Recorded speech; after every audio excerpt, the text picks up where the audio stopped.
with an informal version of it right now. Anyone wants to suggest? I have some notes again in your handbook of what the SLCT has in its pandemic influenza plan. You can use that to as point of discussion here.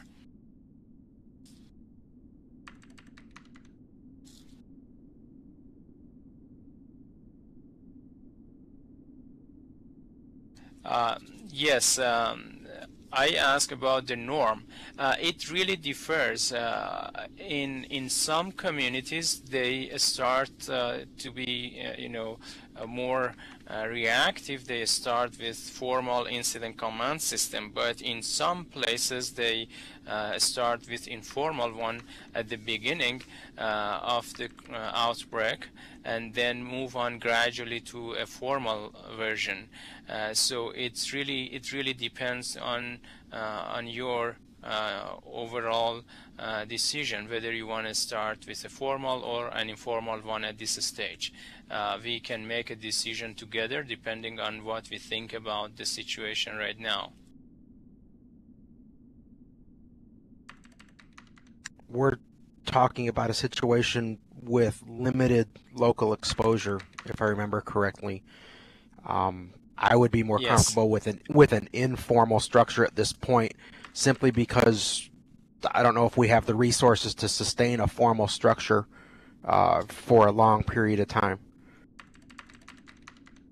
I have to agree with whoever just spoke in the sense that the situation is so distributed that it might be difficult to have a formal structure for making decisions. Good. And any other comments or yes, points I have on a that? comment. Please. Hi, I have a yes. I'd like to define what the difference is between informal and formal.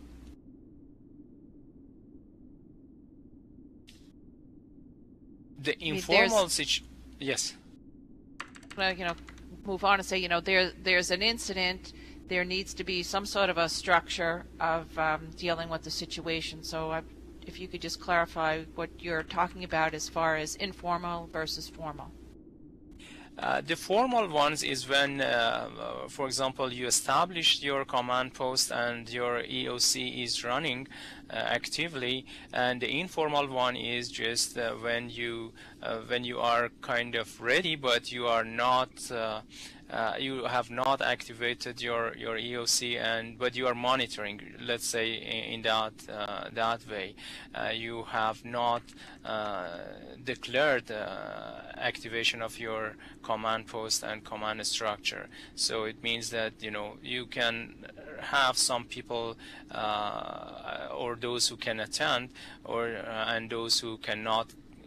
For whatever reason, they still are not forced to be part of the decision-making process formally. Let's say that's what I understand from the informal and formal setting of the command structure at this point.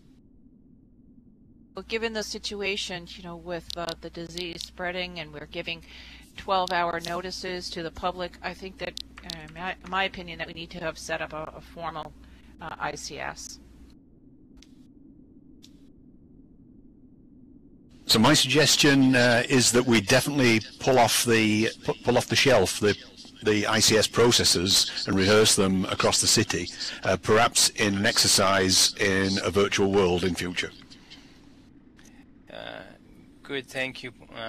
Another point, which is of course also part of this city's preparedness plan, is that because they want to maximize their capacity and the agencies involved, they prefer to actually start with a formal incident command at this point, because that would allow them to have access to more resources and have better prepare themselves for the situation.